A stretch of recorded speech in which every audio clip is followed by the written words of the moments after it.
Everybody, wait a minute.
Police unions abuse collective bargaining to shield their members from accountability for the killings of unarmed black people and other heinous misconduct. No progress can be made without reining in the unchecked power of police unions.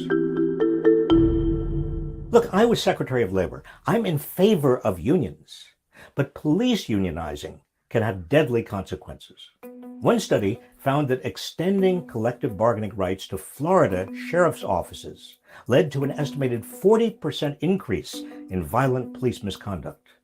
Another study found that the protections built into the police union contracts in America's 100 largest cities were significantly correlated with the killing of unarmed civilians. Another study suggests that the increase in police unionization from the 1950s through the 1980s resulted in about 60 to 70 additional civilians killed by the police each year, the majority of whom were people of color. Experts believe the protections in police union contracts give too many officers the sense they can abuse their power. Police contracts often have provisions allowing departments to erase disciplinary records within a few years, enabling officers with histories of misconduct to clear their records. Others allow accused officers to access their investigative files before being questioned, letting them manipulate their story. Others set strict time limits for citizens to file complaints about officers. Some prevent anonymous complaints from being investigated at all.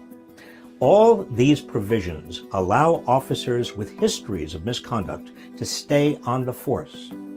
Derek Chauvin, for instance, had at least 17 complaints lodged against him and never faced any discipline beyond 2 letters of reprimand.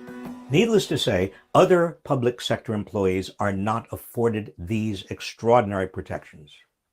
Even if an officer is fired, there's an extensive appeals process that usually works out in their favor. In Philadelphia, 62% of officers fired from 2006 to 2017 were reinstated. In San Antonio, 70% were. When New York police officer Daniel Pantaleo was finally fired, 5 years after choking Eric Garner to death, the New York Police Department's largest union responded by threatening a work slowdown. Police unions fight cities that enact even mild reforms, like establishing civilian review boards. The result? Review boards are notoriously ineffective by design. Some police union contracts with cities forbid them even creating a review board. In the tragic case of Breonna Taylor, Louisville's review board could not start an investigation, take complaints from citizens, or recommend discipline for the officer. All it could do was make recommendations for policy or training changes. It's the same in other cities. Oversight boards have no investigative power, no subpoena power, and no discipline power. Police unions also wield enormous political clout. A Guardian investigation found police unions spent about $87 million influencing state and local legislation over the past 2 decades, and at least $47.3 million on campaign contributions and lobbying at the federal level. In 2017, police unions spent $2 million to influence legislation in California alone. Now, don't get me wrong. Stopping the abuses of police unions must not become a stalking horse for attacking public sector unions generally. But the unchecked powers of police unions urgently need to be addressed.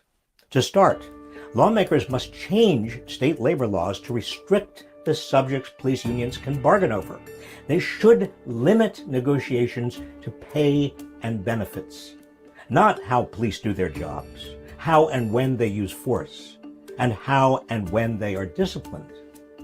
For decades, police unions have shielded officers from accountability, bullied cities into doing their bidding, and attacked lawmakers who took them on. It's past time to ensure they can no longer block accountability under the guise of collective bargaining. I mix what I like, what I like, what I like, what I like, what I like.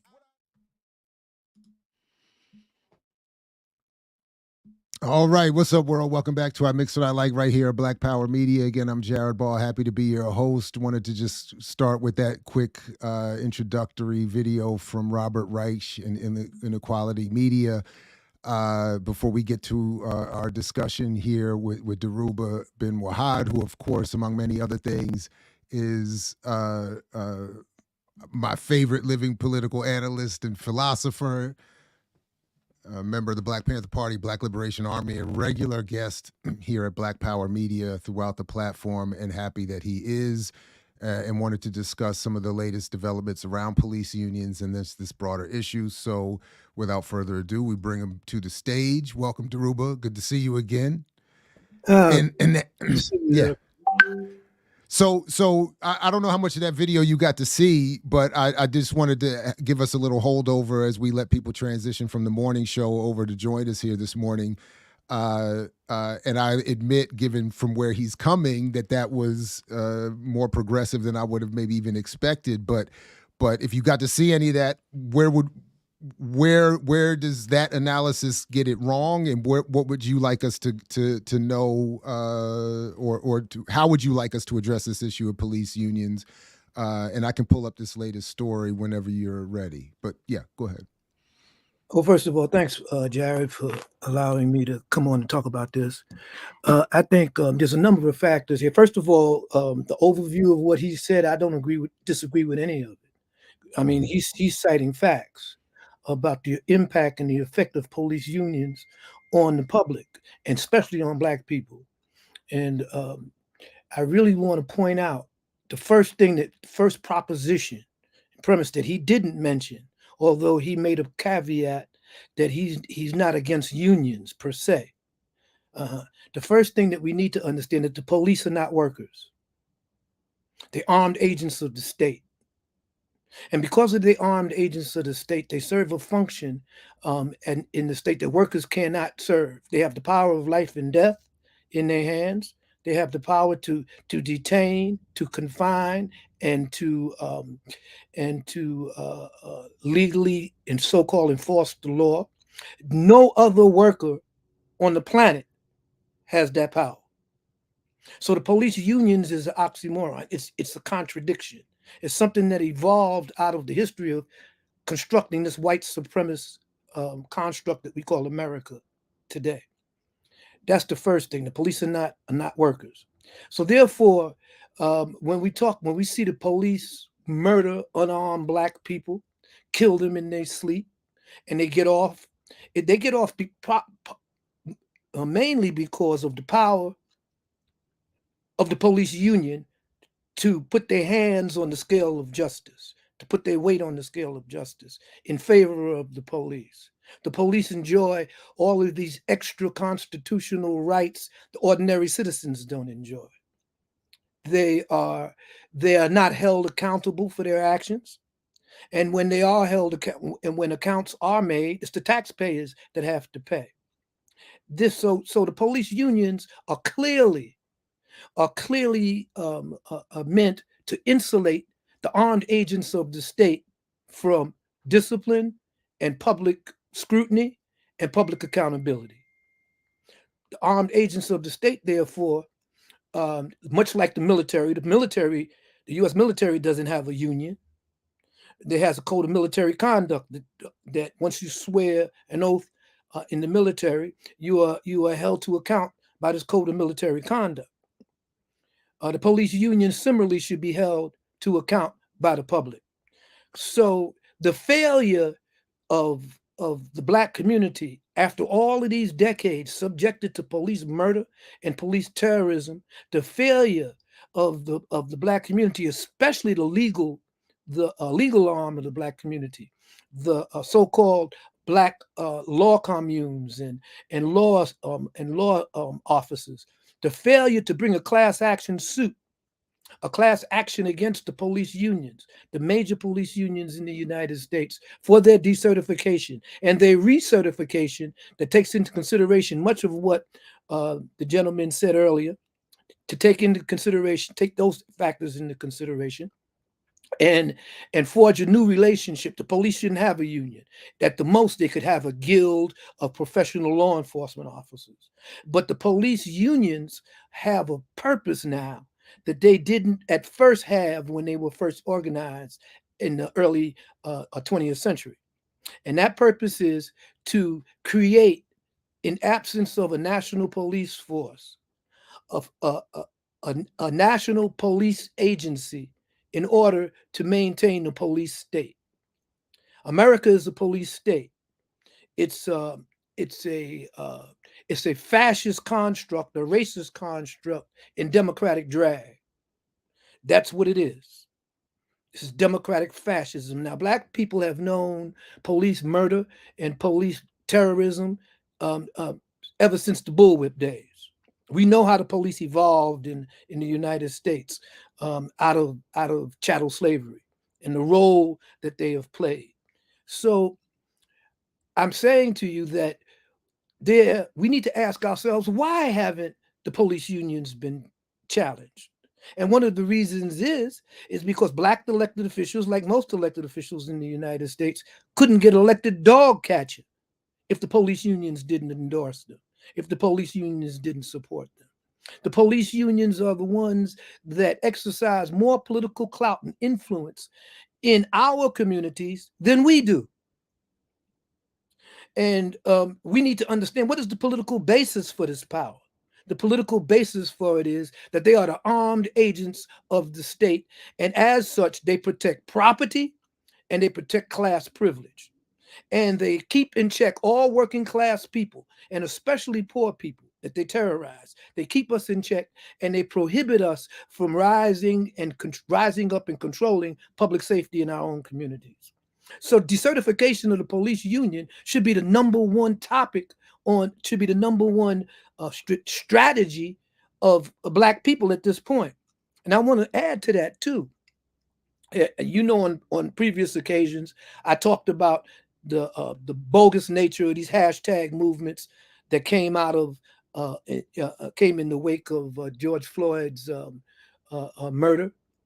I explained why these hashtag movements were not real movements, and what I said has proven itself to be true. That's not to say that there weren't activists and individuals on the local levels who bought into that and who were sincere activists and who thought that championing a slogan like Black Lives Matter in a white supremacist society and a white supremacist culture in which Black lives is mind over matter.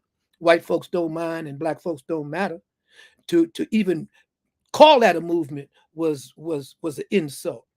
And out of that movement came what? Defund the police. The idea and the notion of defunding the police.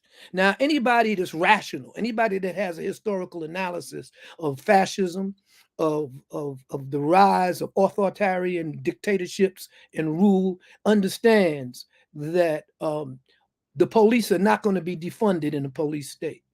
That's not going to happen. Okay?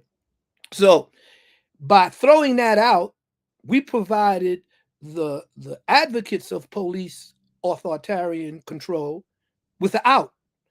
Biden said when he ran that he wasn't going to defund the police. In fact, they advocated that the police needed more training, more sensitivity, and therefore they needed more money in order to be trained better. Okay, so defund the police was obviously the slogan of neoliberals, and I would say collaborators with white supremacy, unknowingly or knowingly. So the police are never going to be defunded in a police state. That's like the Jews, the Ashkenazi Jews in Europe, when they were being victimized by the Nazis. The first ones to arrest and to harass them was the Gestapo, was the National Police Force. So what if they would have filed a suit in the German courts saying defund the Gestapo? It wasn't happening. It wasn't going to happen. So the reason why we haven't had a movement to decertify the police and to put the police in their proper political perspective is because we suffer from the syndrome of leadership by victimhood. And all the attorneys that rush forward to defend the Breonna Taylors, that rush forward to defend the victims of police murder, none of these attorneys have come together and put together a fund or an effort to decertify the police unions. We were told that these victims were elevated to the status of community icons and leaders. And none of these victims, or the most of these victims, if not all, had no legacy or history of activism. They were victims of the police state. And so their families were thrust into the position of notoriety, and through these attorneys became the leaders of the anti-police movements that sprung up after George Floyd. It's leadership by victimhood. We have lawyers, many of these lawyers, most of them, the most prominent ones, have never even won a case against these policemen, against these police murders. The most they've gotten are settlements and for the families, monetary settlements for the families. And who paid that money? It was the taxpayers.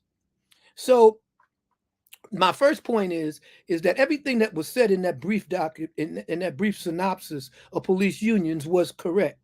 But what was missing was an understanding of what the role that police unions have evolved into today. And what they have evolved into today, because of their enormous amount of influence and because of their enormous amount of funding by corporations, by various agencies, they have become the substitute for a national police force that the United States doesn't have in its constitution or in its executive branch of government. There is no national police force. And so the repression of white supremacy, the suppression of Black liberation, the suppression of working class movements falls on the individual states. And individual states, of course, are dominated by these police unions. Now, when we look at civilian complaint review boards that he briefly talked about, we don't even understand how civilian and complaint review boards came about. They came about as a consequence of organizations like the Black Panther Party in the 1960s that organized a united front against fascism. And we call for a united front against fascism for all the progressive and revolutionary and working class activists in 1969, I believe. And in 1969, thousands of activists and radicals came together, with the exception of the cultural nationalists, the Black cultural nationalists at that time, came together and formed national committees to combat fascism in several different cities around the country. Many of these NCCF chapters were considered chapters of the Black Panther Party because the Black Panther Party exercised political and disciplinary authority over these formations. However, they were not members of the Black Panther Party, these NCCF chapters. This is where the enemy is used in COINTELPRO and through different agents and different cultural pork chop nationalists to say that there were white people in the Black Panther Party. You see, that's how they use that. These were NCCF chapters that were formed in individual cities to do what? To rein in police terror and fascism in their particular neighborhoods and communities. And in New York, for instance, in 1969, the Black Panther Party got on the referendum, on the ballot, community control of the police. It was put on the ballot in a referendum. It was the police unions that organized a multi-million-dollar campaign across New York City, putting up billboards and placards to confuse the electorate to believe that if they voted for Civilian Complaint Review Board, that they were voting for something that was more effective than community control of public safety or the police. So they flipped the script. They used their money, the unions, to get the Civilian Complaint Review Boards put in place. And that became the norm across the country. Almost every city has a Civilian Complaint Review Board. And all of these Civilian Complaint Review Boards are absolutely powerless. They're toothless. They have no power. They have no ability to sanction or censor the police. They're just complaints, places where you could dump your complaint and feel good that you said something, and they just keep it moving. So we don't understand it. It was the radical organization against fascism and white supremacy and neoconservatism that got the Civilian Complaint Review Board put on the ballot in the first place. You see? And it was thrown to us as a compensation for real political clout, for real political power. And we see now across the country with the rise of these cop cities, how effective the unions have become, how powerful they have become, and how they could trump the needs of the people for public safety, how they are more impactful and more powerful than ordinary people are in calling for a law enforcement that is sensitive to their needs and that moderates public safety on behalf of the people. So can we use this story that precipitated this discussion to make some of the points that you're making, and maybe walk through some of what this story of what's happening in Newark is saying?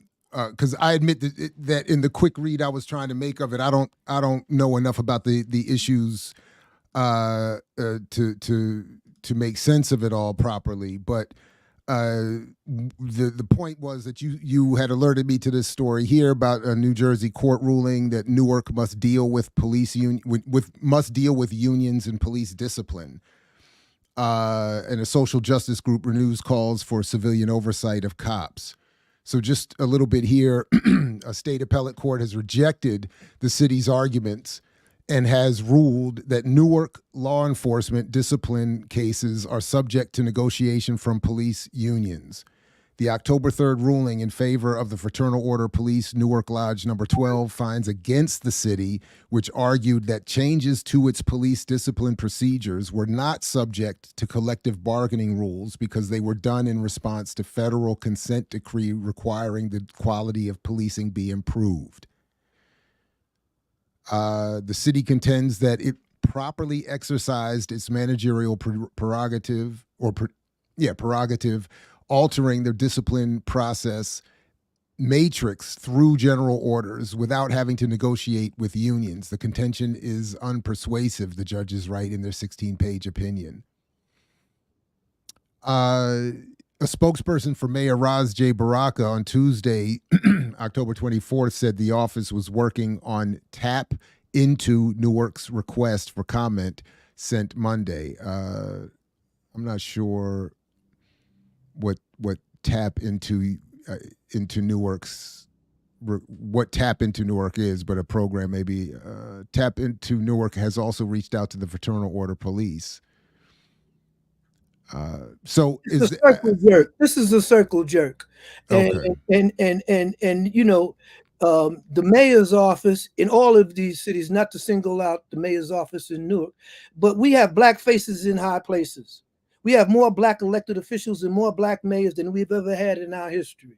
We have more black prosecutors. We have more black police chiefs, and the murder and the terrorism that the police exercise on us is not diminished.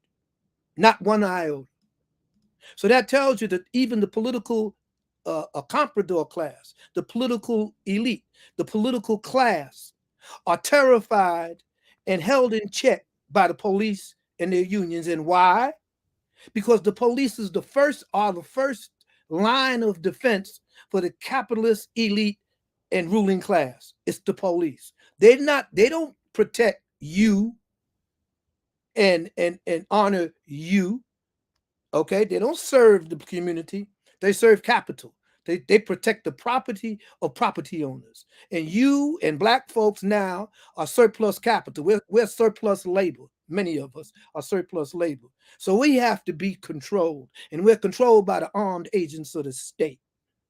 And as long as we pretend that that's not the case, that police unions are somehow necessary because the police, the workplace for the police happens to be our backyard. The workplace for the police happens to be our living room when they bust and kick down the door and murder us in our house. So that's the workplace for the cops. How do we deal with that? Now we understand the origin and the necessity and why and how the Black Liberation Army came into existence. Don't think I'm going to back up off of that. It came into existence because in a society and in a culture that does not recognize your humanity, the damned don't get mad, they get even. And that's the only thing that white supremacy and the armed agents of the state understand. I'm sorry, just quickly, forgive me. Sorry, everybody. Tap into Newark is the publication I was reading from. And the story also quotes Larry Ham, who we know around here, working with People Organization for Progress, said that it is this organization, Fraternal Order Police Newark Lodge number 12, that is the reason why we don't have a police review board in Newark with subpoena power. That's right. So he's pointing to so that part I wasn't clear on. So the mayor's office is being reported to be working. That part I just wasn't clear on that. I'm clear on it, and I don't think we need to hedge around this. Mayor's office, like every mayor's office in Chicago, in New York, all around the country, are tapped in to appeasing and working with the police unions to make sure that the police unions back them and sanction them. Whenever the mayor goes against the interests of the police unions or the perceived interests of police, the police catch the blue flu.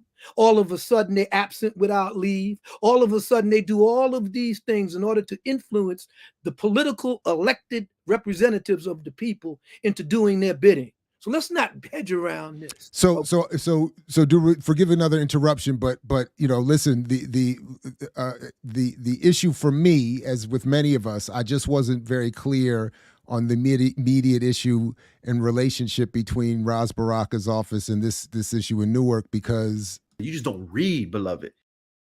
So to help me get caught up and understand the issue, we have that brother himself, Hiram, is joining us. He said he wanted to reach out and join us because he and his organization are working on this issue and can help us understand and help me be a little more clear on this issue as well. So Hiram Rivera, welcome back to the platform. Thanks for joining us. Appreciate you. Good morning. Good morning. Good morning. What's up, Dhoruba? Last time we were all together, we were talking about Deion Sanders. I know.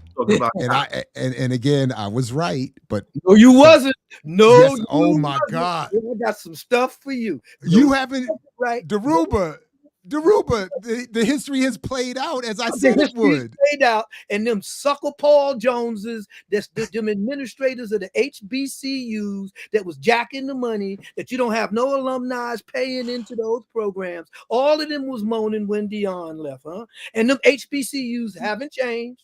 They haven't changed whatsoever. In fact, they're getting defense contracts now to host different defense contract. That was my point. That's the only lane they can be in. But okay. No, it's not the only lane. That's the only lane. That's the only lane academics would lead. Well, we digress. Let's get back. I'm not. We'll come back to it.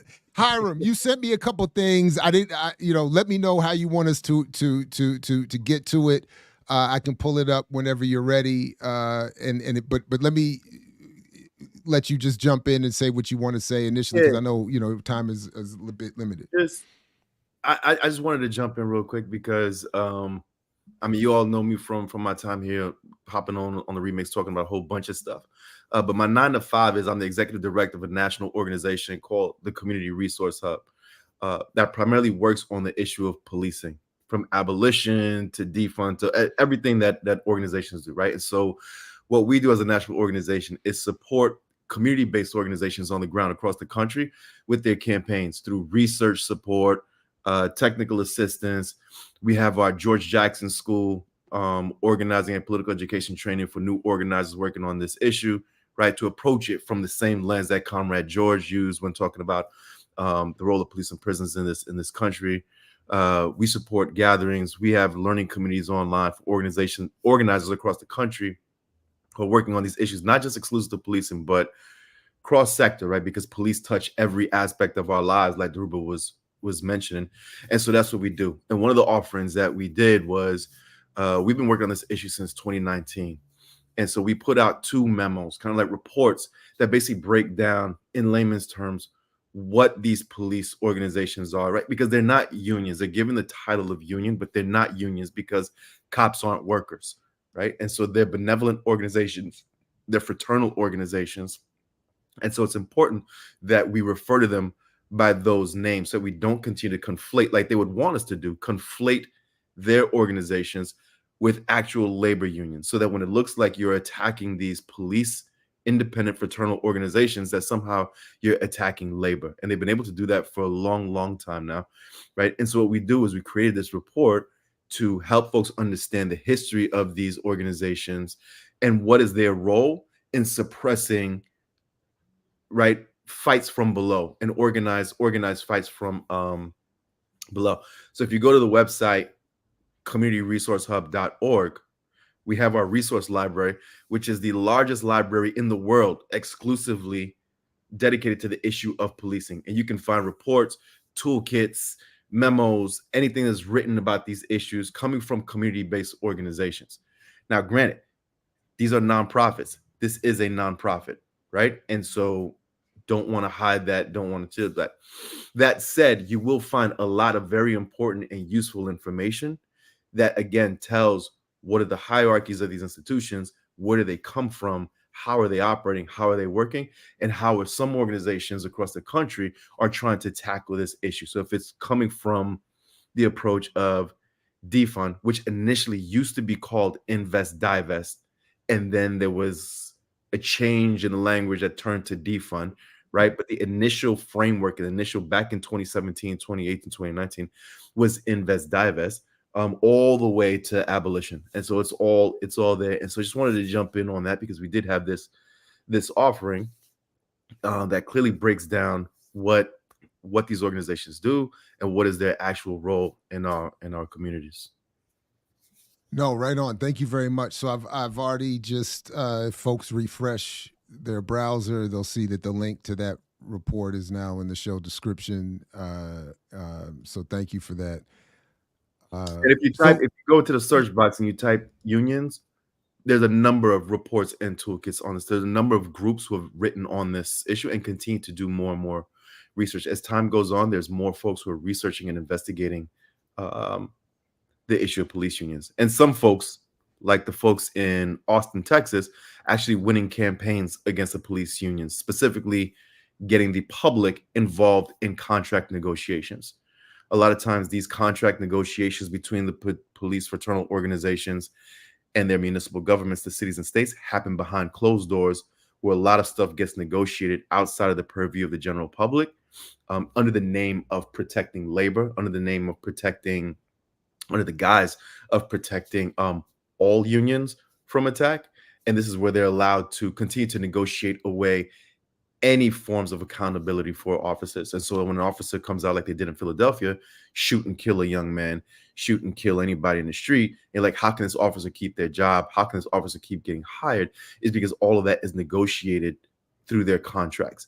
And all those contracts are negotiated behind closed doors, away from the eyes of the general public, and oftentimes outside the eyes and the purview of city mayors, right? City councils, if you're talking about the Philadelphia Police Department, which they just quickly kick it up to arbitration and it gets sent up to our Republican legislature in Harrisburg. And that's the end of that. And neither the mayor or the city council can even have any input on what the PPD contract says.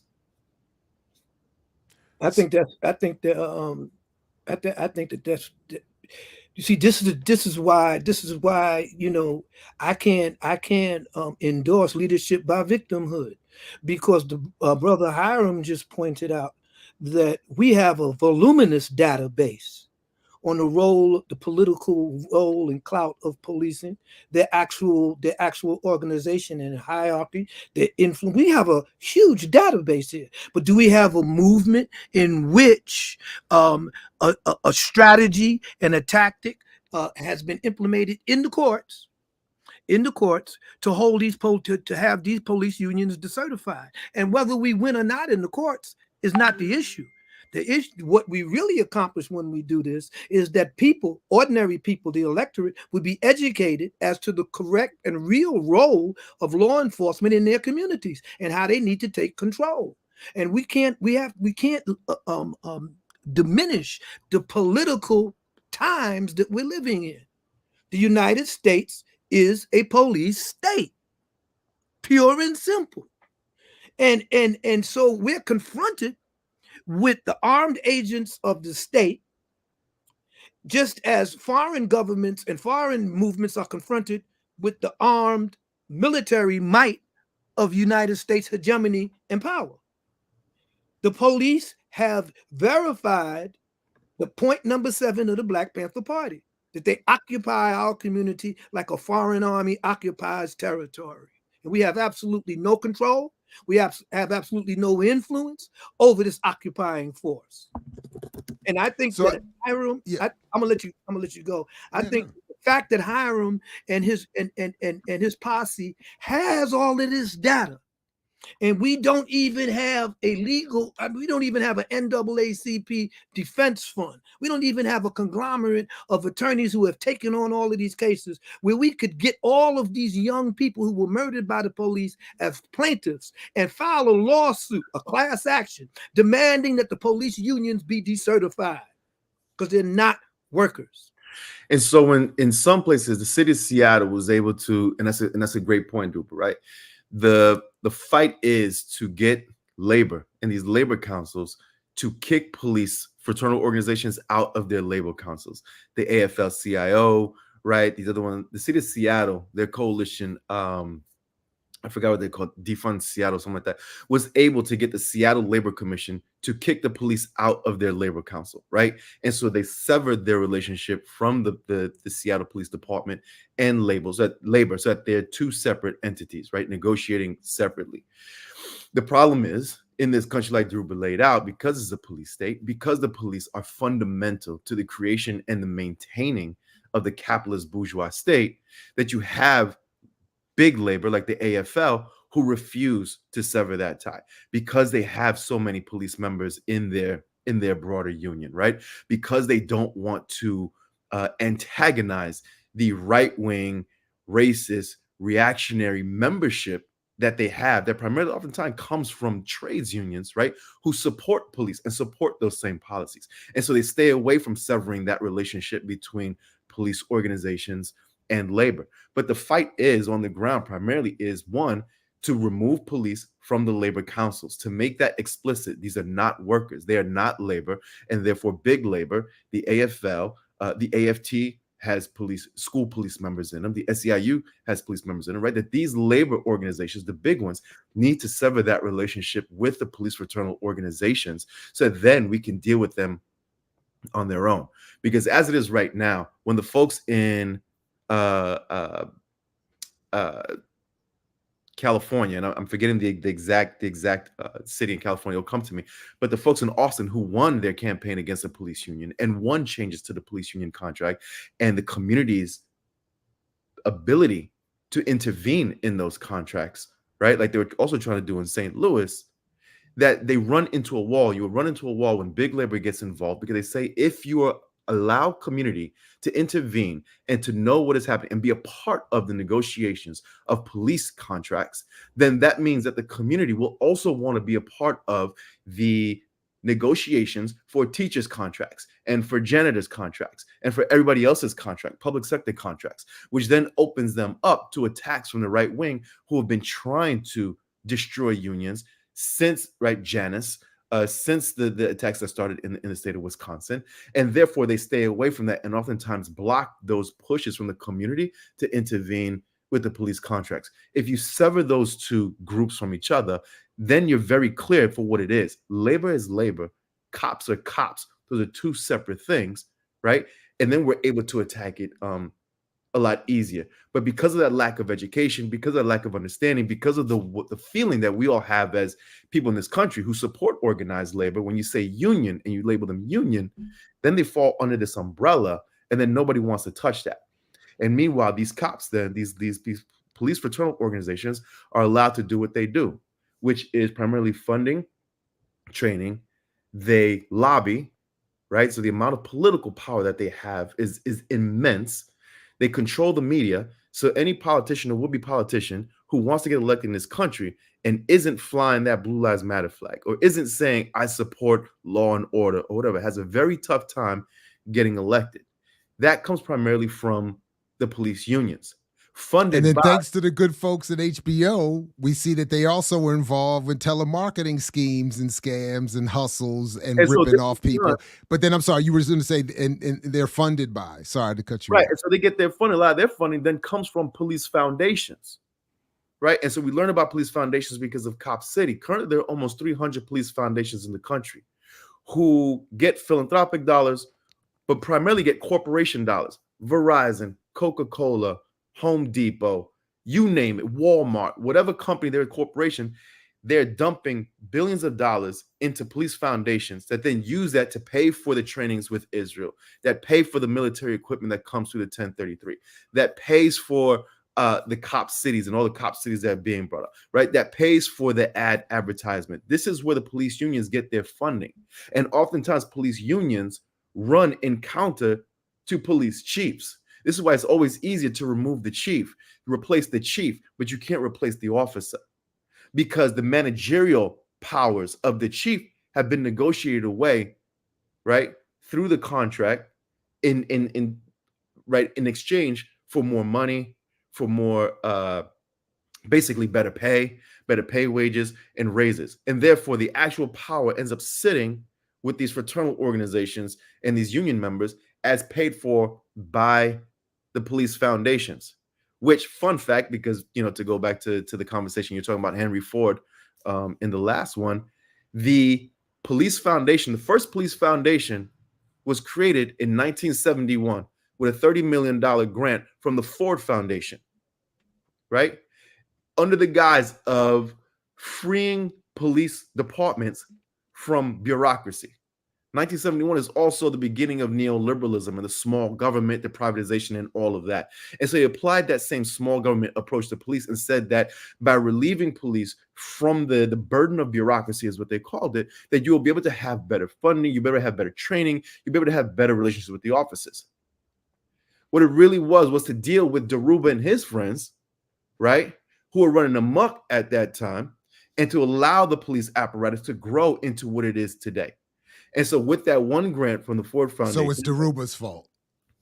It's not Dhoruba's fault, but it is to speak to what Dhoruba was saying, right? That there is no confronting the police, right? As a nonprofit director who has these nonprofit resources, I'm telling you, there is no campaign, there is no organizing campaign, there is no policy change that you can run and win that will ultimately remove this force from our lives and from our communities, right? Now, what you can do is use them to educate people around the realities of the situation. What you can do is tinker with it to try and create some level of space to move in and operate in. But like what we teach our folks in our training, right, is that there's only but so far the nonprofit structure can take you. They're not revolutionary institutions. They're not revolutionary organizations, regardless of how much they misuse and misappropriate revolutionary language, rhetoric, icons. They don't do that. The only thing that can do that is separate, independent political organizations. That's right. That said, the work that we do is to get the masses up to that point because they are so propagandized, so socialized, so in fear of very real violence. I live in the city of Philadelphia. Folks is getting shot every day. That is real. Carjacking is happening every day. That is real. To go to a community member and be like, ah, man, F the police, we don't need these cops. While kids are getting shot, while folks, right, it just doesn't make sense. People do it, and then they get the door slammed in their face, right? And so in order to meet the people where they're at, we train these organizers to use these tools, to use this information, to educate them, get them to that process, while also understanding that your nonprofit is not going to do it. Because nonprofits were created under the guise and under the era of anti-Marxism and counterinsurgency. Nonprofits were created to be counterinsurgent organizations to dilute people's struggle. So when they destroyed all the organizations from the 70s, and when Dhoruba and all his comrades were stuck in prisons, that gap, that void was left, that was filled in with these nonprofit organizations that were created back in the early 1900s by robber barons to protect their taxes and to dilute public struggle. And so if we as nonprofit agents, nonprofit workers, nonprofit directors understand that our organizations sit within the context of counterinsurgency, then we're very clear about what we can do and, more importantly, what we can't do. That's right. And then how do we align our work to help build the institutions that can and will have to do that? Because what we're seeing, and I'll wrap up with this, what we're seeing with the advent and the growth of these cop cities and the growth of these police foundations is that the police departments are moving back to a time where they were their own independent things. See, police unions get created in the early 1900s to create some sense of structure. Because prior to that, what you had were basically roving bands of posses, right? They were formed out of slave catchers, but also U.S. colonialism, right? All the folks who went into the Caribbean to colonize the Caribbean in the Battle of San Juan Hill, who were colonizing the Philippines, who were running amok and terrorizing and stealing land from the indigenous people in this country, they came back. Those soldiers came back and formed the first police departments. And those police departments at that time, kind of like if you saw the movie Gangs in New York, right, were controlled by wealthy politicians and robber barons. And so then these structures, the union structure was created to give the impression that police weren't controlled by political money, that they weren't just the bought property of robber barons in Haymarket, Chicago, right? Who are sent to kill protesters who are working for better working conditions. No, we have a structure, and we're going to call them a union. The union gets more powerful as they start striking and arguing during the civil rights era, using the same tactics that the civil rights movement was using in terms of strikes, in terms of boycotts, and whatever, to increase their funding, increase their salaries. And this starts to solidify them and solidify their power. So by the time you get to the 70s with the creation of the police foundations, now you have created this machine that now we're seeing in 2023, with their cop cities. They are moving to become back yet again an independent force outside of the purview, outside of the control of even our municipal governments, with their own multi-billion-dollar funding streams, with their own donations, with their own training cities, with their own equipment, right? And now this Frankenstein is coming more and more to life, to where even your own mayor and your own city council members won't even be able to control that, because they have no say in the billions of dollars that goes into those foundations, because that's private money. So that's exactly what, just to come back quickly so I'm clear with what this story is saying. So, and then there's so much you said there. And I was, when it says here that in Newark that the Fraternal Order of Police, the ruling finds in favor of the FOP against the city of Newark. So they're working in this sense against the elected mayor. So even to the point that, Dhoruba, you were making earlier about the failure of black mayors, the neoliberal, neo-colonial leadership that they often represent, it seems I just want to be clear here to Hiram's last point, that even if Ras Baraka had intended with the most militant and radical politics to do something, it seems, if I'm reading this correctly, the New Jersey court ruled in favor of the FOP against Ras Baraka's mayor's office in the city, and said that the almost like a states' rights defense, said that the federal consent decree requiring a higher quality of policing that Ras Baraka's office or the city was looking to use to reorganize this collective bargaining arrangement with the police have been awarded, are saying no, this is like a states' rights thing where individual states or municipalities can decide whether or not the federal consent decree is binding, because they have their own collectively bargained arrangements that seem to circumvent even what the elected officials are in these local municipalities are saying. Did that make sense? And am I? Yeah, Okay. yeah, I think you're absolutely right, and I think Hiram, man, listen, the brother just broke down.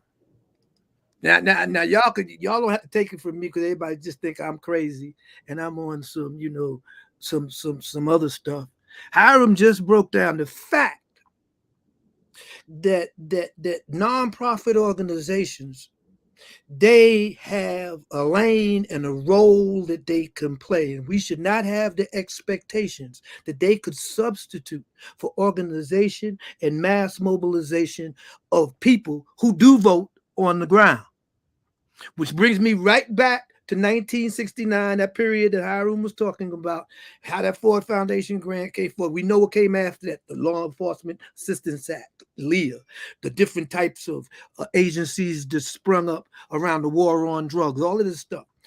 This is one of the things I try to point out to all of these folks who are still holding Panther reunions and talking about what we used to do back in the day, and how a Panther reunion shouldn't be about nostalgia. It should be about trying to create a radical paradigm for young new activists to lock into, and to see those battles that we fought and those battles that we lost and won. And that's the problem here. I think that Hiram, I couldn't have said it better when I was alluding to it, when I said that this brother and his posse has done this massive amount of collection of facts and data and information. Information is intelligence. This stuff is available. It's not like we got to go out now and do this work and find it. However, What good is that information if there is no mobilization and no education of people on the ground in the community? Which brings us to why it has not been put forward by any law firm or any collective of progressive attorneys. Because back in 71, we had people's lawyers. We had people's lawyers that represented the Panther 21, that represented the Chicago 7, that represented Huey, that represented us. And that would fight it, use the courts to educate our people about what true justice or what true law enforcement or being judged by your peers meant. Okay. And I think we are at that time now that we need to bring this type of class action. We got the data, we got the information, but we have to educate people. And the quickest way to educate people is to take them crackers to court in an open public forum, bring our evidence, let them bring that. We ain't gonna, we just like Hiram was pointing out, the interlocking interests between these neoconservative institutions and white supremacists. This is a white supremacist construct, and they constructed law enforcement to serve that end. Okay, so we're not going to probably win in the courts, but if we don't, we could win on that grassroots referendum level when people now understand what the police are. And then we start changing our language and start talking about community control of public safety. You see? And So how I can't take, I'm sorry, go ahead. so the data that Hiram and his crew had created shows, and that little small video shows that giving the police the facade of being labor and workers have increased their murder and lawlessness as opposed to diminishing it. I think he said that video said it went up 40%, Yeah. something like that when they, But wherever they get unionized protection or something like that. I have to go back. What I'm trying to say is the work that I mean, Hiram pointed out some of the guiding politics of his of their organizations and work is George Jackson's analysis of capitalism and white supremacy in America. And in his analysis, in his writings, George makes it clear that George makes it clear in his analysis that the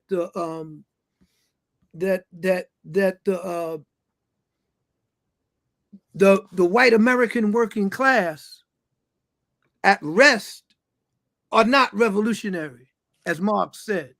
As you know, as Marx and said in his treatise on capitalism, that the working class, the industrial working class, was the most revolutionary class of modern modern industrial society. Well, that's not the case under this white supremacist construct. In America, the white American working class is one of the most reactionary and backwards institutions in America.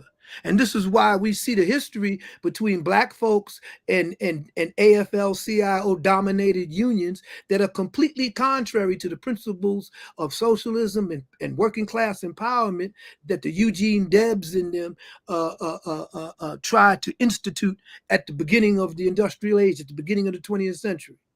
So this class, as Hiram aptly pointed out, the interlocking of these interests and how the AFL-CIO is reluctant to do this, to do this disengagement, you see, because of the benefits that accrue to both them and the armed agents of the state.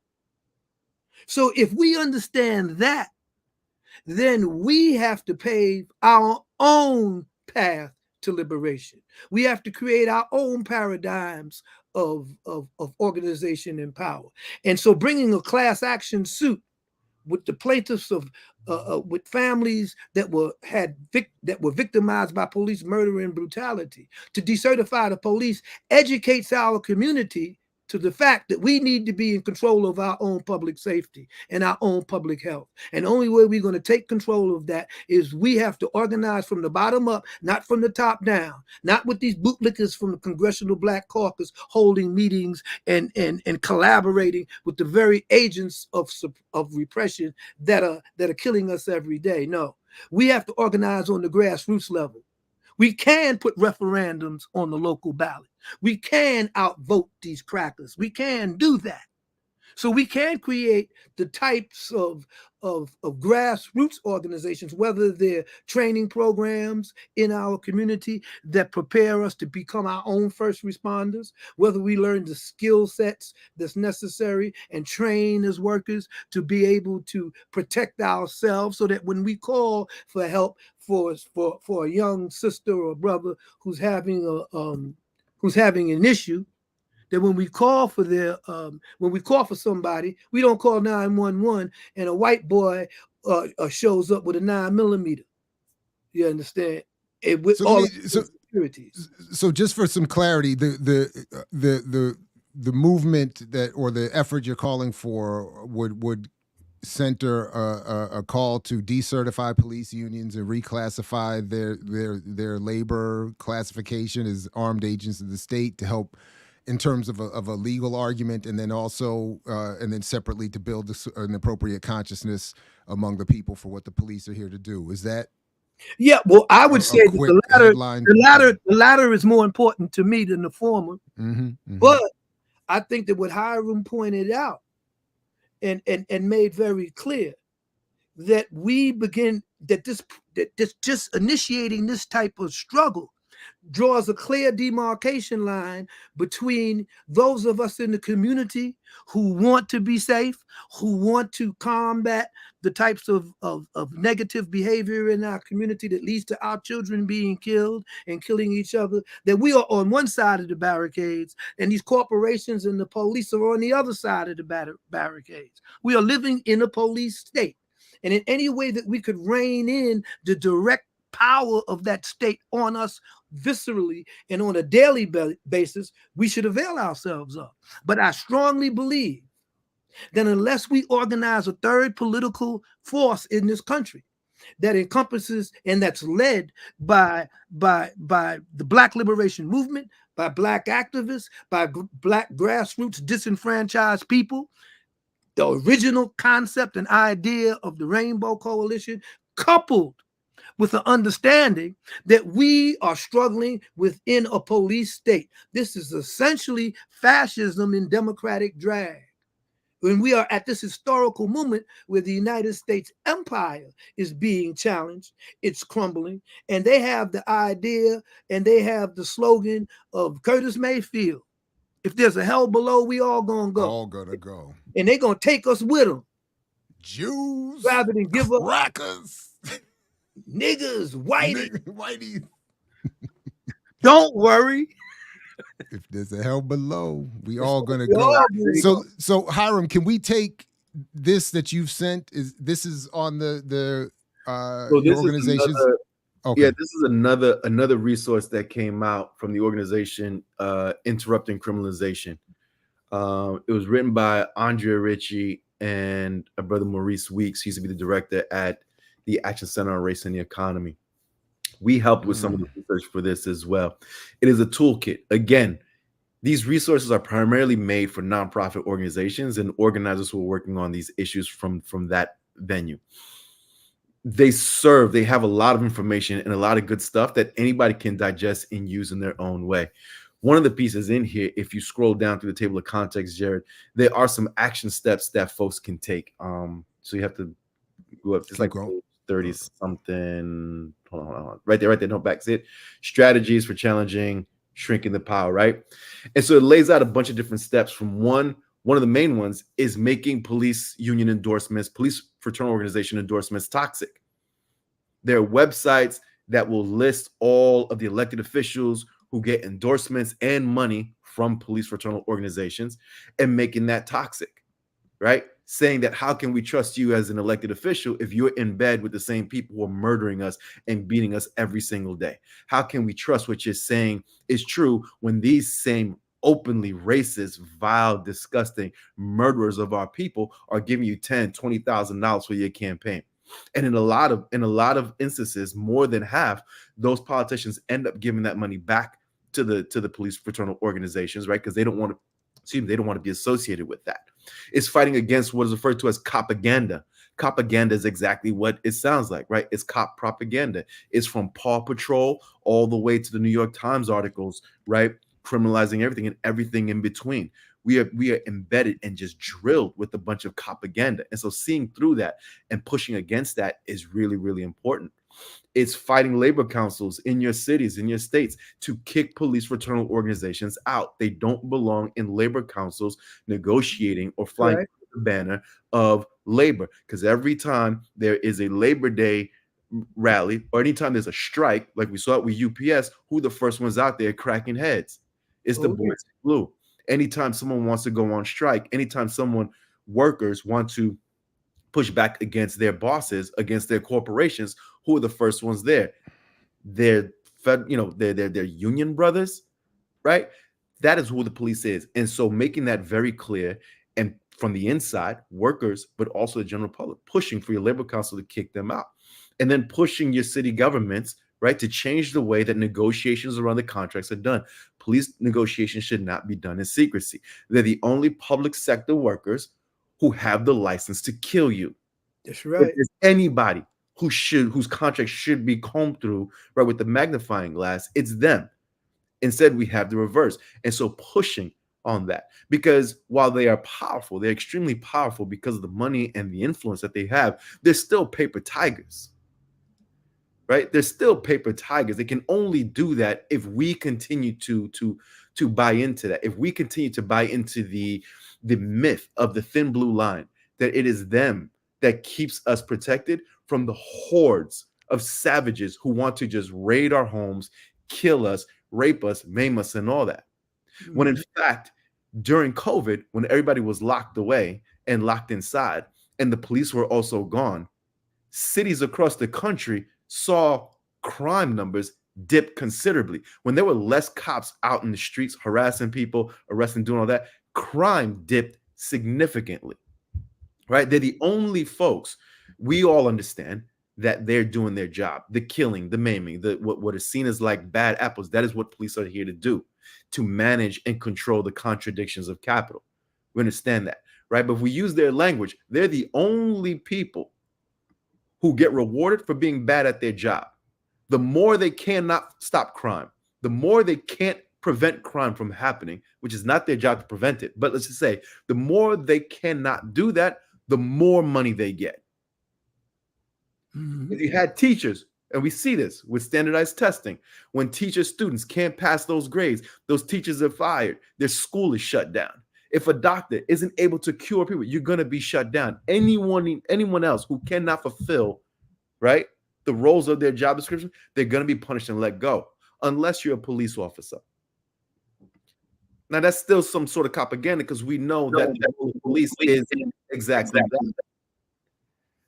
As the empire is in decline, as capitalism is in decline, its contradictions are going to rise to the top much stronger and much clearer than they have been in a long time. We can't pay rent. We can't afford the doctor. We can't afford, right? We can't. My bad. I'm trying to. Sorry, Dhoruba. What? I know what's happening. Yeah, I got kind of. Sorry about that, Hiram. I'm sorry. Right. So as a contradiction of capital, because I got you on twice. Oh, hold on. All right, hold on. Go ahead, Hiram. Sorry about that. As the contradictions of capital become very clearer, much more clear for even everyday citizens, right? This is why you have so many folks wanting to listen to Claudia when Claudia is speaking about her campaign. Why folks are here to hear, like, I want to hear something different than the Democrats. I'm tired of Genocide Joe. I'm tired of all these folks, right? All these contradictions are becoming clearer. The police become more and more important, which is why coming out of 2020 and the Floyd uprisings, Genocide Joe gives the police more funding than they've ever had in their lives. And the police have killed more people than they ever have in their lives. It is because of the role that they play in maintaining the capitalist bourgeois state, which is in decline, which has no interest in saving or protecting its people, it will continue to make those contradictions sharper and sharper. And those of us then have to decide what side are we on. And we have to understand, and what these resources show is that ultimately, and really when you get down to it, they're paper tigers. And if we fight back, right, much as we're seeing in Gaza, like we've seen all over the world, right, in Vietnam, in China, these are paper tigers. The BLA showed that. And when you fight back, and when you prove, they will fold. They're cowards who are propped up through corporate money, which comes from the ruling class, and propaganda that comes from the New York Times and the Wall Street Journal. Once that is taken off the table and you don't buy into that, now it's a whole other ballgame. And they're not built for that fight. No, they're not. Can I bring up one just real quick, Dhoruba, before you go, because before you take over? But because you and I are going to be on this panel this week with Dr. Orasami Burton about his new book, and I've been using it in one of my classes just around this issue of propaganda. So just as Hiram, you were talking a few minutes ago, I pulled this up here because one of the points that Burton makes, just long story short, in my interpretation of what he's doing here and in my use of it in this class, he's showing how or why the propaganda we get and the media environment we get is in fact necessary, but he does it by starting from the perspective of those incarcerated. And as he points out here, that in the end of his, or in part of his introduction, that all that he's saying here would make incarcerated people, and especially incarcerated Black revolutionaries, the tip of a counterinsurgency spear that has pierced through the front line of its opposition on its way towards striking a more essential target, us. So when Hiram, you're talking about Dhoruba and his comrades exposed the paper tiger and others exposed the paper tiger, they are the incarcerated or formerly incarcerated Black revolutionaries that form the tip of that spear that creates the need for their incarceration from the perspective of the state, and the need for that same state apparatus to produce the propaganda that we all get, because we're the ultimate targets. Right. The Dhorubas in them that get locked up, they're locked up because of the recalcitrance from being out here. That's in right. terms of their behavior out here. If they were to stay out here appropriately targeted captives, because Burton starts off by quoting Queen Mother Moore and talking about how, as an internal colony, people who are locked up are captives. Right. Right. So then if they don't succumb to the propaganda and reject their recalcitrance and become just regular good citizens who are the actual targets of all of this, then they have to become incarcerated and then ultimately Black revolutionaries. So I just wanted to tie that quickly together because Burton's stuff is dope, and this panel coming up is going to be exciting. And what you just said is fantastic. Ori is amazing, and I hope that it's live streamed because I would love to see what that conversation. They won't. So Dhoruba, I keep saying it. They told me I can't record it. That there was some hesitance to our panel being taped. Our panel's not going to be taped? No, sir. That is, because I would love to be a fly on the wall in that room, right? Because you have folks on this issue, right? You have Dr. Ruth Wilson Gilmore, who is considered, right, one of the icons, as big of an icon in the abolitionist struggle as it can be, right? You have Dr. Robin Kelly, who is in his own brilliance of the articulation of the Black struggle, right? Who are also very much, I would consider them the primary, you can add Dr. Barbara Ransbury in there, as the intellectual mentors for what is the abolitionist movement, primarily coming out of the nonprofit sector or whatever, right? And by default, then there is Cedric Robinson, right, that seeps in through there. That said, it's a particular type of socialism, it's a particular type of Marxism that gets discussed, right? Because it also has to live in with the anarchists politic and the anarchists who have been holding the abolitionist politic for decades now, for so long, right? Through critical resistance, organizations like Critical Resistance and stuff like that. And the merger and the conflating oftentimes of those two ideologies, which can be tricky at times. And in the rhetoric and in the frame and the language, and when you add some of the Robinson to it, creates a very particular type of expression of politic of what is to be done that would love to see how that bucks up against Dhoruba and even Orasami, if I can be fair and nice about it, right? Yeah. Because ultimately what we're talking about really that I think those folks in those institutions in that realm I think is away from you know it's for me real quick, Drew. What they stay away from oftentimes is the clear call to action of building independent political organization that fights for the state, for the abolition of the rape, but that confronts the state head on. That this isn't so much an issue of us versus the police. It is us versus the bourgeois state. It is us versus bourgeois dictatorship. And to fight bourgeois dictatorship, you need a people's organization, people's armies, people to do that, right? And to wage that struggle. Now, if yours politic is of the anarchist side or whatever, well, then there are different structures and different mechanisms to do that. But ultimately, this isn't about us versus the police. This is about us versus ruling class dictatorship.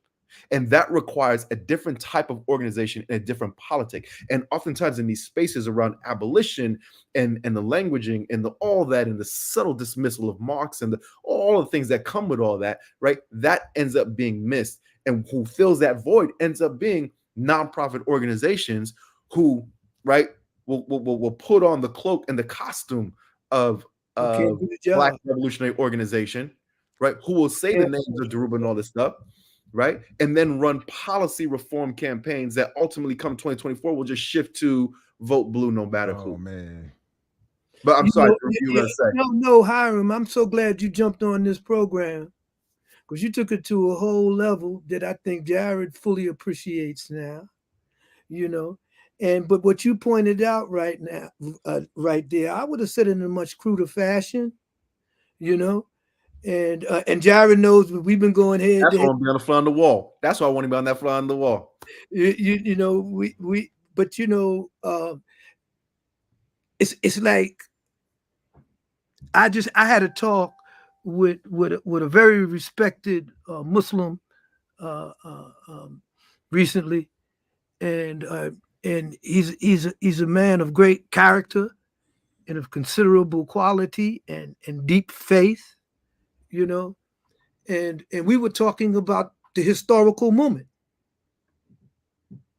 And I think that one of the things that Hiram just pointed out, in which we could segue to, but I won't, is the recent a shock to the state, to the capitalist state, that resulted from Hamas's actions, and hundreds of thousands of people around the world turning out on behalf of Palestine. These crackers never thought it would go that way because they created this atmosphere and the space with their media to define the historical movement in a way that we were supposed to come out and support a white supremacist settler state and Zionism. And that's the exact thing that Hiram is saying in terms of us. We are not just fighting against the police here.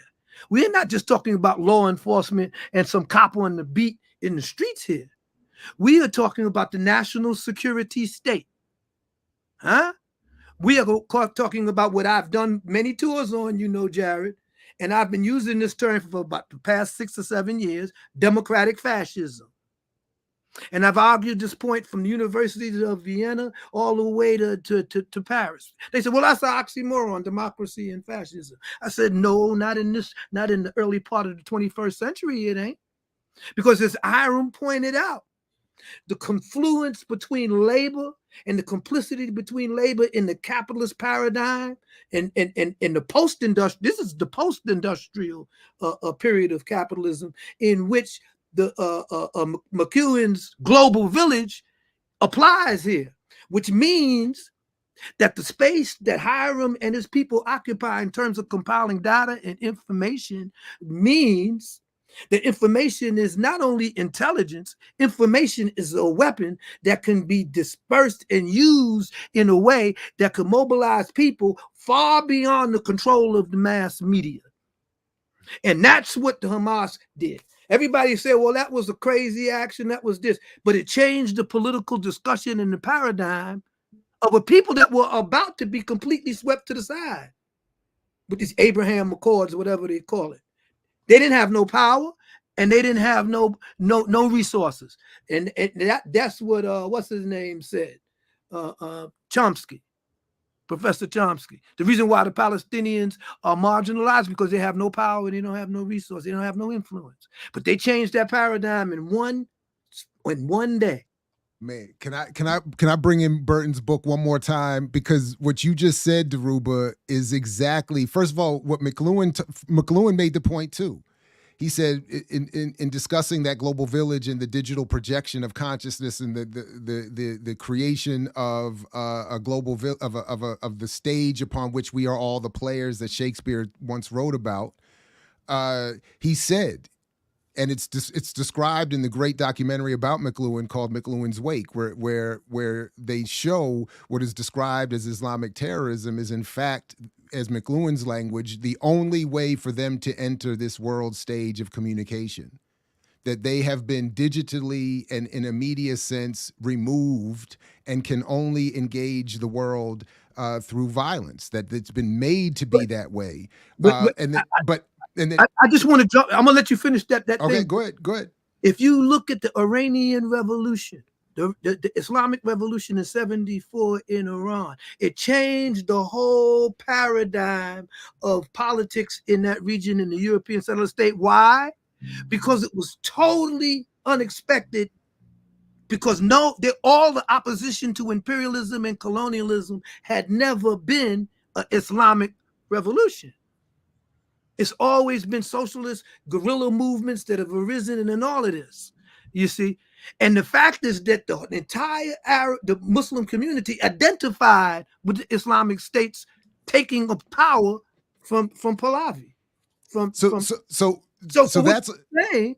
I'm gonna let you go on. So what you're saying is how these epochal things occur at certain points in history, and they change the trajectory of where history is going. Now, I'm saying we in that moment right now.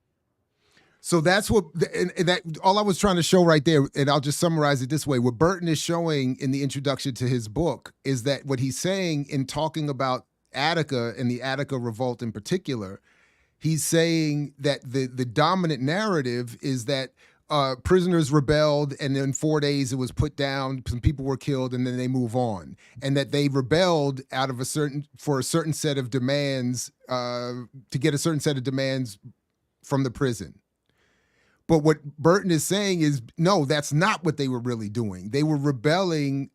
That's the narrative. That's the propaganda imposed on what they did, just like what's being done, attempted to be done with Hamas today, to say that Hamas is only to be seen as rebelling, well, from the Israeli side, just because they're savages and they're just again, recalcitrant, uncivilized, can't be civilized, less than humans. But the reality of what they're doing is that, as Burton points out brilliantly, is that the symbolism, the message of the revolt itself goes far beyond the immediate act, and that is what challenges, and then reframed in the context of what Burton is doing and what we're doing with this conversation. It reframes the context and the action itself. It says, no, they're not just rebelling against, this is not just them, Hamas against Israel. This is all of us against all of this. They're speaking to all, that's why all these people are out in the street. And to your point, that's why they're so upset. They miscalculated. That's why solidarity is not just rhetoric, it's organization. It's to organize people in McLuhan's global village that oppose imperialism, universal white supremacy. I mean, look at the French now in Africa. You see, look at this. Look at this generation of young people, because Africa is the youngest a population. Africa, the continent, is the youngest population and growing population on the planet. You see, and so look at this is one of the reasons why what Hiram was saying about the limitations of each of our particular disciplines and focuses, and how the information that's derived from the brilliance on all of these levels, you understand, has to be distilled into and broken down to the masses of people so that they are organized themselves in terms of power. And like that's where I come in at. Right.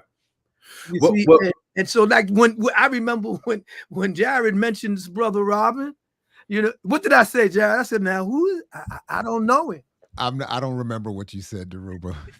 And see, you trying to be cool as an academic, but you were real cool. You broke it down to me, and I said, "Oh, okay." But most of the people, even the people that Hiram just just talked about, I said, "Yeah, okay, cool." And I don't, the whole the issue in Gaza, right, was going on. And how this all ties into Dhoruba's point, right, and Ori's point that this is all of us versus all of them, right? We're going to continue to see this, and we're going to continue to see, like I said, as capitalism and the empire, U.S. empire is in decline, it's going to scratch and claw its way all the way to hell and try to drag as many of us with it. right. You're going to see the increase in policing on us. You're going to see the increase in surveillance, the weaponization of language. I mean, you have the Congress demonizing students. We're attacking college students now for trying to stand against genocide, right? The conflation of anti-Semitism and anti-Zionism, right? And weaponizing that language. The necessity to use terrorism to describe resistance. The necessity to use terrorism to describe resistance, and to use humanity and democracy to describe genocide. Right. What I left out from the conversation, I could go on and on about my trip to Palestine, was talking to an older Jewish gentleman who was on that trip with me, who said Israel is not a country. Israel is a giant military base. It's a military base used by the United States, right, to control that region of the world, and specifically the resources in that part of the world. Absolutely. It is the weaponization of a tragic history of a people coming out of World War II, weaponizing that to use against the rest of the world in the interest and the benefit of a ruling class that sits here in the United States, but also a global capitalist ruling class, which is why they would go to the UN yesterday wearing the yellow patches, right? Much like the ones that they had to wear, Jewish folks had to wear in World War II, because you're weaponizing a very real and very tragic history and moment in time, right? For your own personal gains that is in the benefit of ruling class interests. Because what is happening in Palestine is not just mere displacement from the land, right? And why the United States is in it with its Marines, U.S. Marines in Gaza right now, U.S. Special Forces in Gaza right now, it is because of the U.S.'s trying desperately to hold on to its hegemony.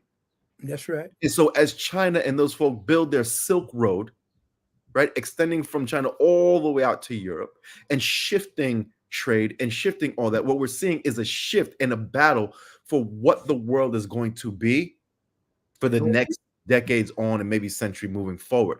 And this is the war that we're seeing. And so these all become fronts in that battle. And so as they want to mine the natural gas that sits off Syria and sits off Gaza, as the United States has built illegal military bases in Syria, in Lebanon, siphoning and literally stealing, and you can watch it and you can see the article, stealing oil out of Syria as they try to move in, as they destroyed the Nord Stream pipeline, which Joe Biden was on record and said Nord Stream will not be built. And then they went and blew it up. How many months was that before they blew it up? That was about 2 months before they blew it up, right? As Netanyahu stands at the UN holding a picture of what the new Middle East will look like. It doesn't include Palestine, but has that pipeline that the United States is trying to build their own pipeline through, right, to combat Nord Stream, to combat the Silk Road. What we're seeing, to Dhoruba's point, is a battle for what the restructuring of the world will be in the interest of capitalist and bourgeois dictatorship. And so what we see in this country being the belly of the beast is the extreme now blowback and push that has nothing to do with protecting Jewish heritage, Jewish people, or Jewish history. If anything, it's the continued weaponization of that tragic moment and of the fears of a community and people in the interest of bourgeois capitalism. And who are they going to use? They're going to use the state, because the state is a tool of class domination, as said by Lenin in his State and Revolution. And in that same book, in chapter 1, he says, well, where does the state get its power from? It gets its power from, as Engels said, from its armed bodies of men, the police, and its prisons, and it's all that. Their ability to clamp us down, to warehouse us, to lock us away. And so there is not going to be any policy reform that we can run as nonprofit organizations that are going to undo that, because this fight is much bigger than this. It's not about the police, and it's not about policies, and it's not so much about fraternal organizations. It is a battle for, right, the state and ultimately the structuring of this world that we are in this battle in, and we're in this fight for. And George Jackson, to go back to Comrade George, because we should always go back to Comrade George, right? Comrade George said it in his book, Blood in My Eye. If you can sum up fascism, right, and all fascism in one word, what would it be? Reform.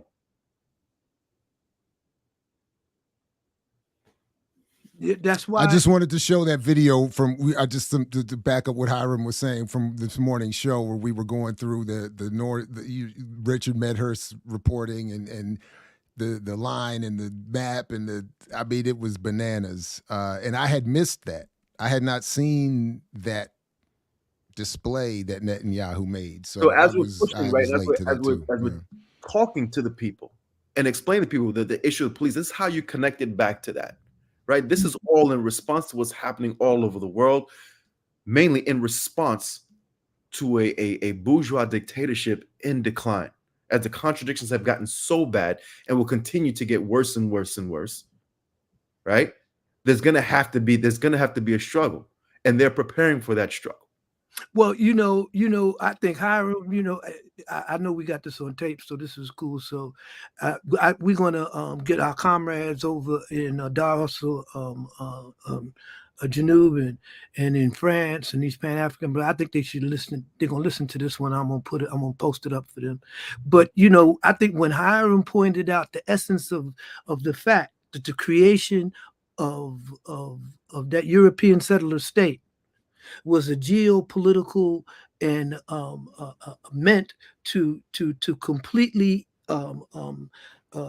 capitalize on the long-term breakup of the Ottoman Empire and the divvying up of that territory and access to strategic minerals, and at that era, is the recent stroke is the end of that state. They're not going to win this one, because the world has woke up on that. So they got to take this to another level. This is why they're constantly talking about how we're on the brink of nuclear war, how all of this stuff is happening. And because I live in Africa, and I think I told you, I don't know if I told you, I was discussing when the Niger coup happened, and one of the comrades was asking me, he said, well, ECOWAS and the Nigerians, they're preparing, to intervene and yada, yada, yada, and all of this stuff. I said, if ECOWAS intervenes in Niger militarily, that's the end of ECOWAS. And that's that show the bankruptcy of all of these sub-regional formations that were made to do exactly what Hiram said, to move away from, to create those pockets of control in which imperialism and international finance capital can continue to operate, because debt is the means by which they control African governments, is the use of debt, and the IMF and the World Bank. So we see what's happening. So then we see why it's so necessary for the folks that be meeting in Davos to talk about this digital bank currency, and how me and you might go to the ATM maybe this time next year, and if we don't have a barcode stamped on our wrists, we won't be able to even access our paycheck. You see, so the crumbling, the point that Hiram made about how this is not just about that local struggle. This is not just about the disempowerment and the brutality that's happening to us on a singular level. This is about the global opposition to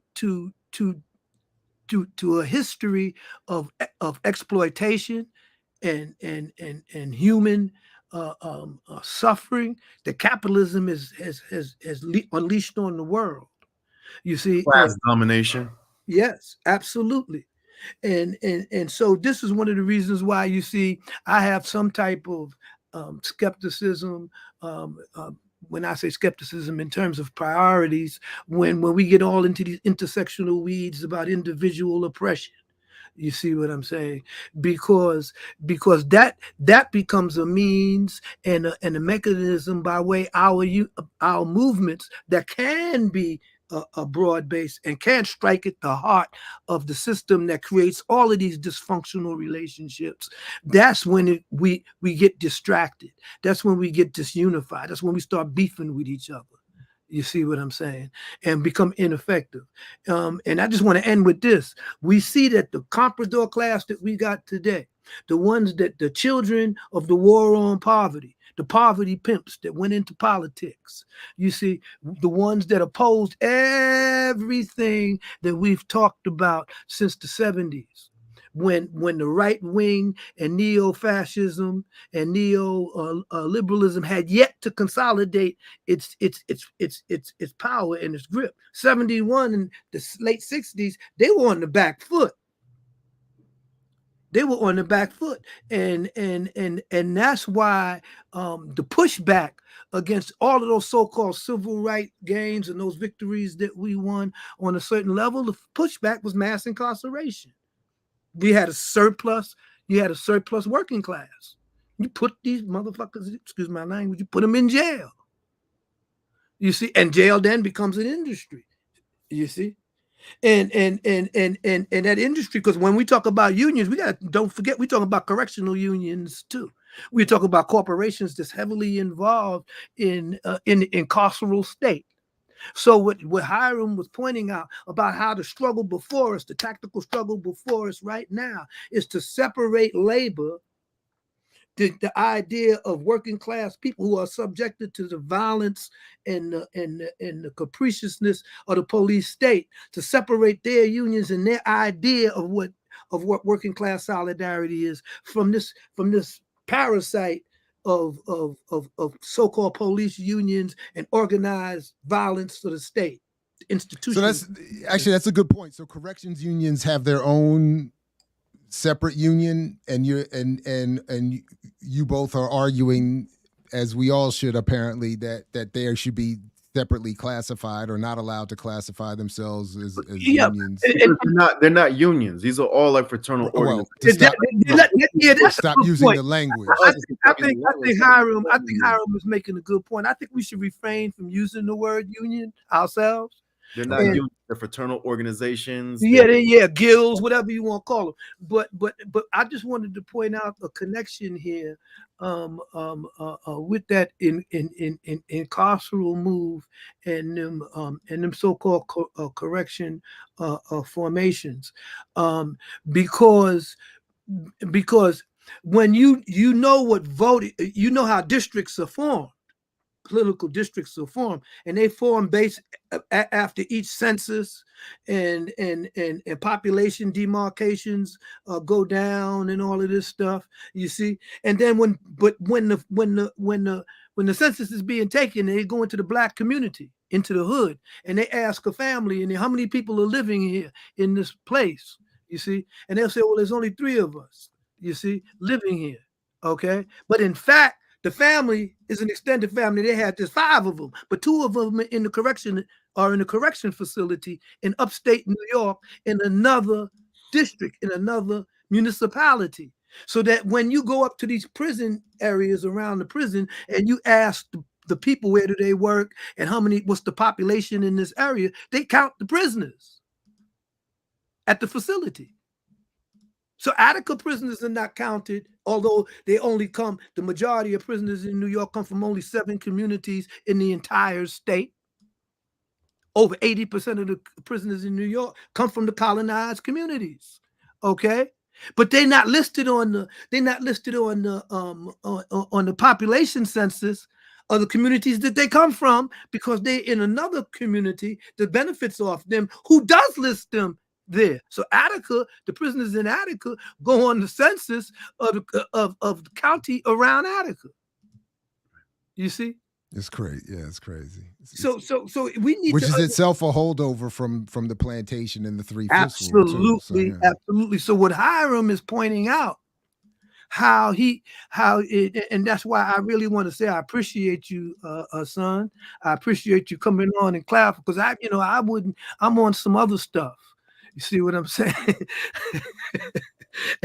and so, I would have came at things a little different, but Jared in his brilliance, Here we go. and brings on certain types of training. There's a lot of stuff going on through that bald head of his, and he's trying to match this. He's trying to reconcile, make sure they run through the train station at the right brain station at the right time. The brain station.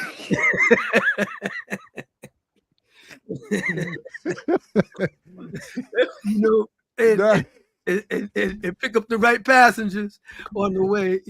I love, this is the way I love how this how we work around here. Dhoruba had hit me up a couple of days ago and said, this is what it is. And we've had to find the time. And then Hiram saw what was happening and said, yo, let me jump on. And it's perfect. And as we speak, I'm changing the thumbnail to this video. So because to reflect this point about we need to stop calling them unions. Oh, I think what you do when you change the thumbnail is you bracket it and use I think we should use what you the academic here. You got that linguist. I think what we really need to do is use a word that ersatz unions would be cool, but too many people know about ersatz. But so we have to get equivalent bogus, phony, something that resonates, so that people would know that this term union isn't really a union of workers. You see? Yeah, I'll see if I can figure that out. But that'll be the goal with the forthcoming change, to point out that we got to stop calling them unions. Like the document I sent you from Interrupting Criminalization, they refer to them as police frats. Let's refer to them as gangs. Some folks say gangs. Oh, yeah, they're gangs. The actual classification be like in blue costumes. Frats, yeah. It's the costume that gives them the authority. I mean, we should do a show on costumes. It is Halloween.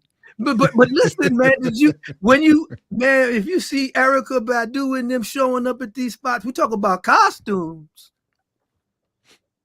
Man, I'm in shock at some things people wear. But anyway, I don't want to segue. I think that it was excellent, son, Hiram. I really appreciate you. Hey, I appreciate, I don't do this work without you. And that's just not platitudes. That's just not saying Dhoruba. I think, we have a saying in the Puerto Rican independence struggle, the homeland is valor and sacrifice, right? Specifically coming from the Puerto Rican Nationalist Party. And that valor and sacrifice is embodied in everything, your actions, your words, that you and your comrades had sacrificed all the years you did behind the walls for us. Every piece of preparation, planning, action that you did on behalf of all of us allowed me to be here today, allowed me to do the work that I'm doing.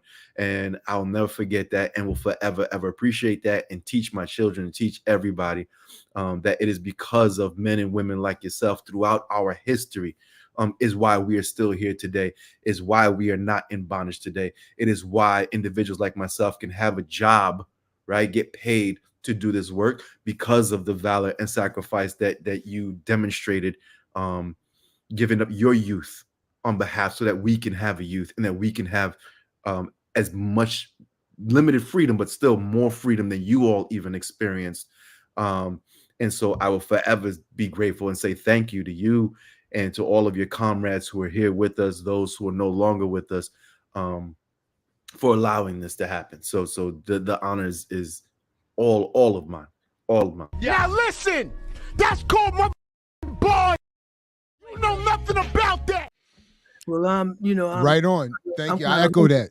And by the way, Dhoruba, real quick, Ori, obviously he said this, made this plain to you too, but Ori's book that we've referenced to is a clear added honorific to you and dedication to you and that, oh man, listen, and everything I do, we do. So yeah, add on to that.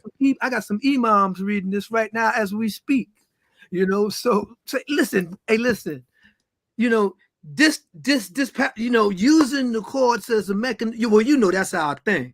Using the courts as an educational tool, knowing it's probably a losing effort, but using the courts as a mass educational tool also brings up activists and activist minds and young people. Struggle always should do that. That's why my favorite poem is Second Sermon on the Warpland, and Gwendolyn Brooks. That's my man. She one of the baddest that ever did it, and that's like my mantra. Second Sermon on the Warpland, and it's in the struggle that we are citizens.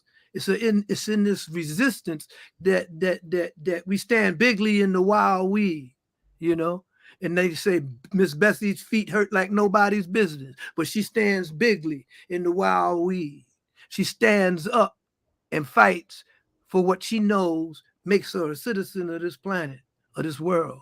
And so, it's struggle. Without that struggle, we ain't gonna have anything.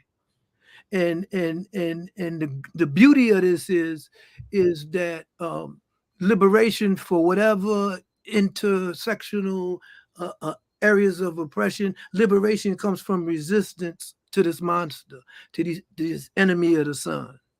You see, the ones that's threatening the very planet we living on. I mean, these crackers done went to the extreme, man. And now they're talking about we got to change this. You goddamn right, we got to change this.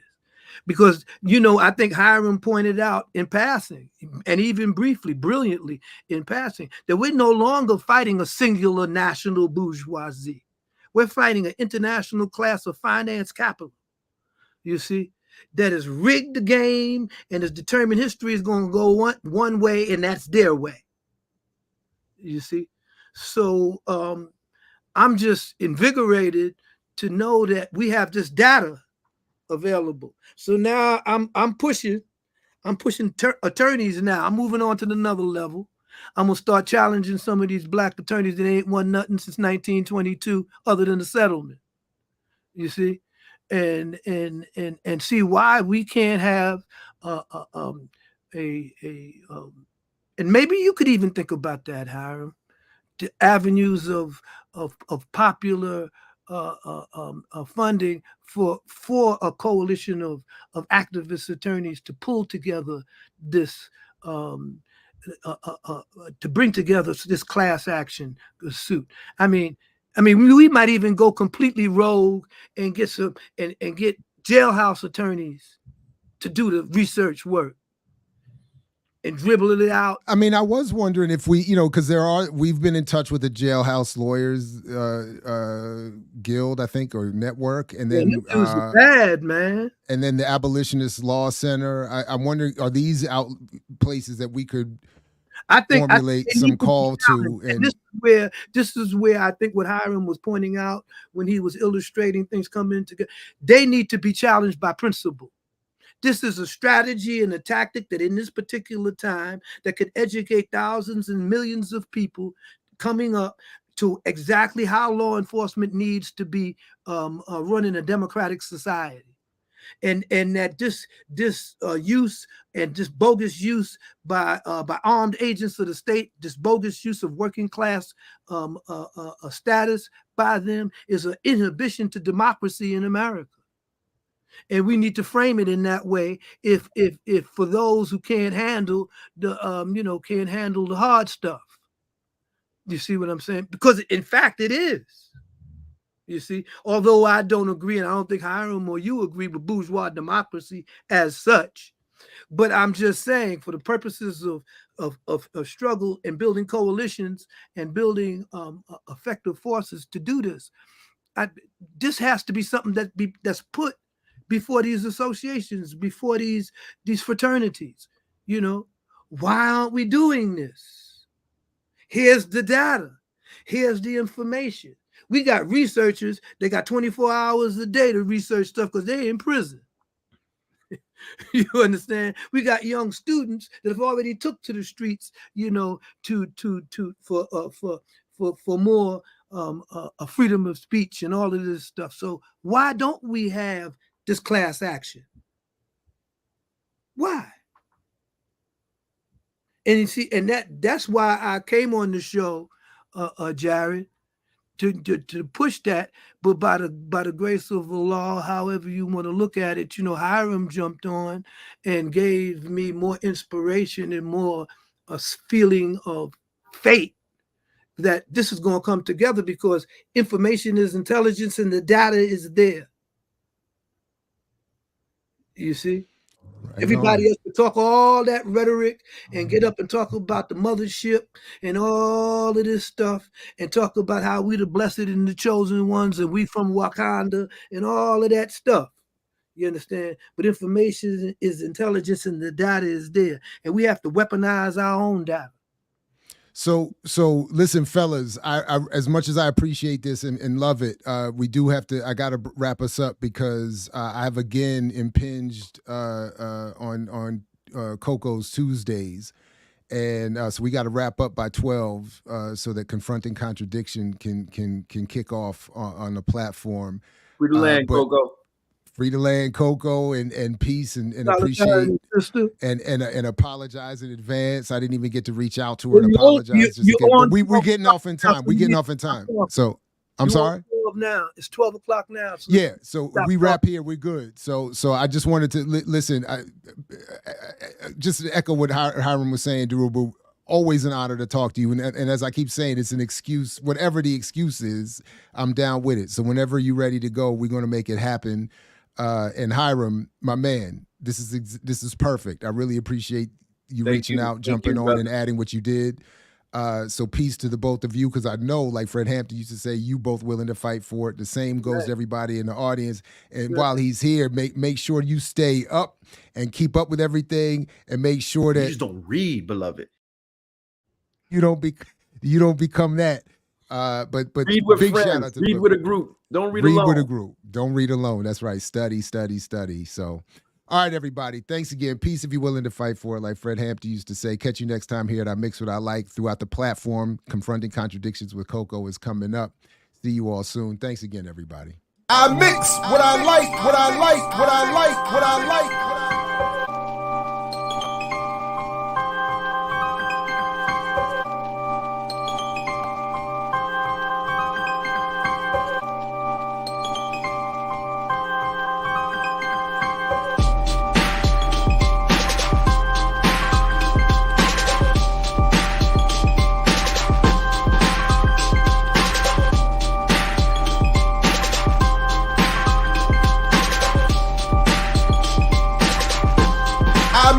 What I like, what I like, what I like.